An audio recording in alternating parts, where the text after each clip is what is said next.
hope, raise questions about the fairness of what you're seeing on television and in the newspapers.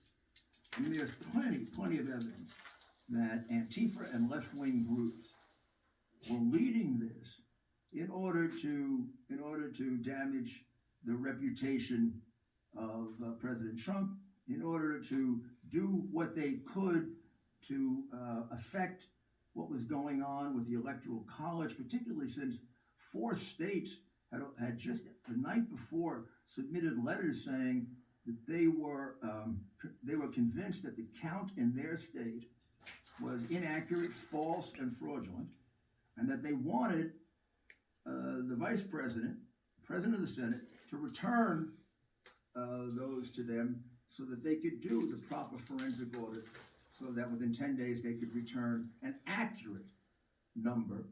And some of them went so far as to say they wanted to decertify Biden. That happened the night before, or maybe some of it even the day before. And at this point, we had Democrats in panic. Who planned this? How was it planned? Sure wasn't planned by the Trump campaign.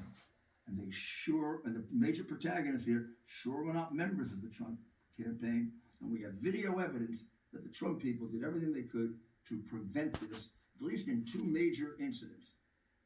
And it seemed that the witnesses, the prevailing number of witnesses, had that point of view. So when people tell you, oh, Trump caused it, this was planned before the riot.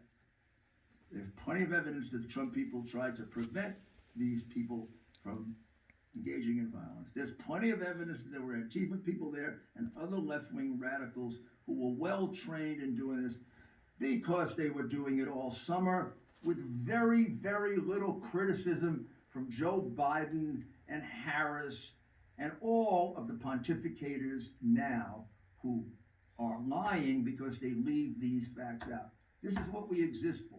This is what common sense exists for. We need